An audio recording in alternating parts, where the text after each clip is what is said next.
Dear Amanda, I wanted you to know how I've been thinking about you.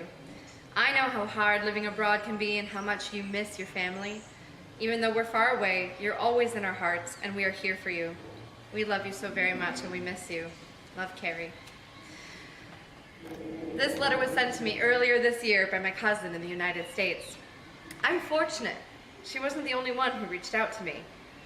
Some people may argue that writing letters and sending snail mail is a lost art or a dying trend, which it may be. But it really doesn't have to be that way, nor should it. I am an avid letter writer. I typically handwrite about 100 cards around the holidays, followed by thank you notes for gifts, as well as special occasion cards for birthdays and Mother's Days and Father's Days and other things. I've been told that I'm from another time, which suits me quite well.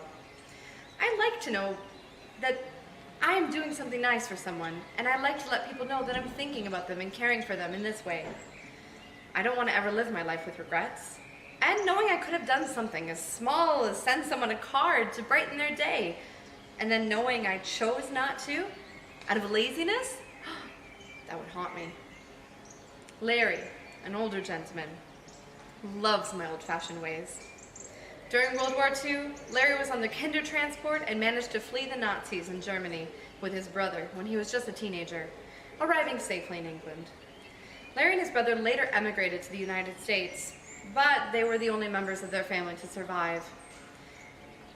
Years later, I met Larry at Loyola. We became fast friends. He often joked with me that if we were the same age, we would be sweethearts. When I told him I was moving to Florence 4 years ago, he was crushed.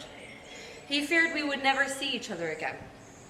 Knowing how awful that must feel, I gave him a stack of cards. Told him to open them whenever he felt sad or lonely, and I promised to call from time to time.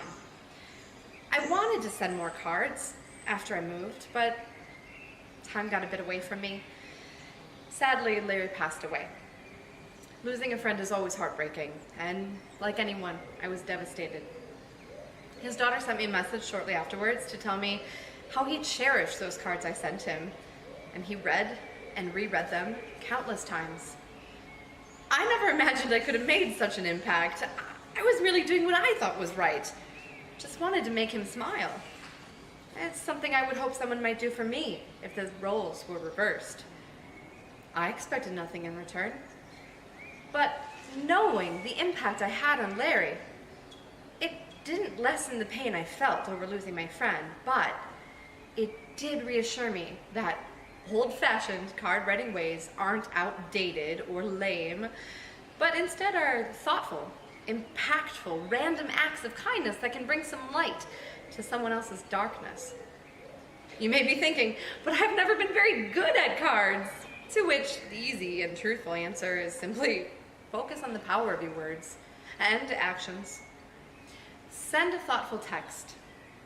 Tag someone in a photo on Facebook to make them smile. Send your partner a funny meme to make them laugh while they're at work. Call your parents to tell them you love them, just because. Go bring that elderly neighbor some farm fresh eggs. Or just kick the soccer ball back to the kids at the park. These are all important ways to connect with others on a real, honest, personal level. You don't need to be a poet. You don't need to be some sort of word wizard. You just need to choose compassion when you can. Take the more thoughtful path when presented with the option.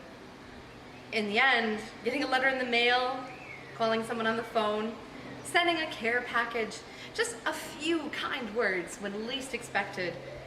These are the things that people take with them. These are the things we remember and hold dear. You never know who you may help or how you may help them merely by being caring, conscientious, and generous of heart. Sometimes you do things because it makes you feel good, but sometimes it takes years to realize it makes someone else feel good too. You can make a lasting impact on others. Your words, your actions, these count for something.